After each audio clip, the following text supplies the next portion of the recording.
তোমার টুপি কোথায় গেল? তোমার টুপি কোথায় গেল মা?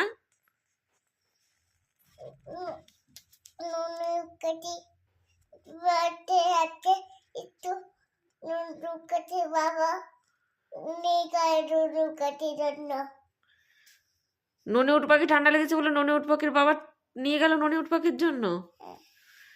তুমি খুব দুষ্টু হয়েছো, ঠিক আছে? বুঝতে পেরেছো দুষ্টু পাখি? তুমি অনেকটা দুষ্টু হয়ে গেছো। তুমিই দুষ্টু হয়ে গেছো। আমি তুমি তুমি তুমি তুমি দুত্তু, ননি দুত্তু, ননি দুত্তু হয়ে গেছে।